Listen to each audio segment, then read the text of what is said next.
What's going on? Welcome to a new video I'll be calling The Catch Up. So I'll be releasing these maybe every Wednesday or every second Wednesday. It'll be a video highlighting things that you may have missed from the week. Hey Clarky. Things that I didn't cover on reviews, little bits of news and some injury news.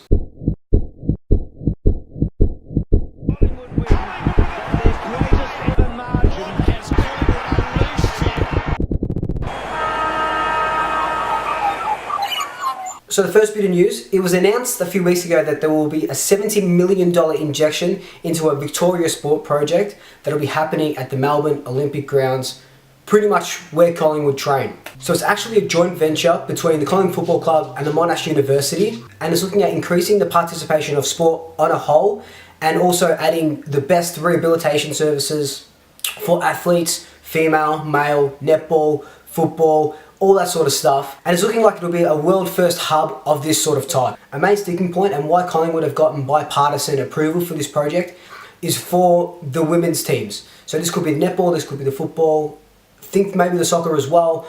But basically it's for Victorian sport, focusing on the rehabilitation and the treatment of female injuries and the development of injury management prevention for the females when they're playing and women participation. It's great news for Collingwood because our facilities are going to be boosted, which helps our teams, all of our teams, our netball teams and our football teams, our wheelchair teams as well. And it'll further show how Melbourne is the sporting capital of the world. So the second bit of news, Collingwood just signed Tom Wilson as a Category B rookie for 3 years. So Tom Wilson was a promising Australian basketballer. He made his debut with the Boomers just a month ago, but he also played football as an under-16s kid, or under-16s and before. But as the under-16s, he was invited to the Vic Carnivals to try out, but he instead opted for basketball. It's a great signing because he's still only 21, very young, lots to develop. He's travelled around the world playing basketball, so he's got that athleticism, he's got that work mentality as well, and he could be making his VFL debut later on in the year. It's also a great sticking point for Collingwood as 10 to 12 teams were vying for his signature,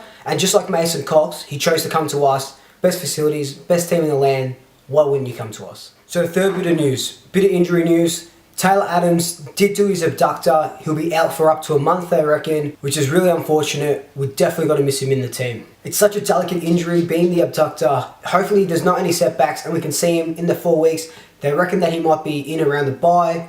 The bye could come at a perfect time, could give him that extra week rest. He'll help us towards the back end of the season, vying for that top 4, hopefully top 2 and deep into September. Another one on the injury front is Mason Cox. He pulled up really poorly against Essendon with that ankle, missed last week's game. Buckley just confirmed that he will miss this week's game against Carlton, but it does give Reid another chance in the seniors, another chance to prove himself. I really like what Reid did last week. Yeah, he kicked one goal for. But we know he's a good player. He just obviously lacks the confidence, but it's good to see him with an injury-free run and getting some form up. He got a lot of form up in the VFL, and he can only get better staying in this team. So the last bit of news is some positive injury news. Maney has returned to training. He's progressed really well with that back injury, and he could even be pushing for selection on Thursday, according to Collingwood media. It's really good for him. We have missed him on that wing. He could be a straight swap for Adams. Not a straight swap in the sense that he'll go into the middle, he'll stay on the wing. But if he can push for the selection against Carlton, that'd be so good for his confidence, so good for the team as well. Also, the Bear, Braden Sire, has pulled up well with that foot injury he's been apparently carrying for the last couple of weeks. They've been saying he's the forgotten man. Not really. I want to see him back into that middle. Maybe he's the straight swap for Adams. I know I just said Maney, but we want Maney in the team as well. But Sire into that middle, towards that back half of the season, even in the finals, one of our better performing players. And he's out of contract this year. We need to give him that game time. Would love nothing more than for him to sign on and stay and become the future of Collingwood's midfield. But the biggest positive injury news coming out of this week, Matt Scharenberg returning from that ACL back in full training. Yes, he's probably got 5, 6. We won't see him till the end of the end of the year. So good, great for his confidence, and it's putting a smile on my face. Such a good kid, such a good player as well. Such a horrid luck with these injuries, with these ACL injuries especially. but it's so good that he's back and full training with the team. So that was the catch up.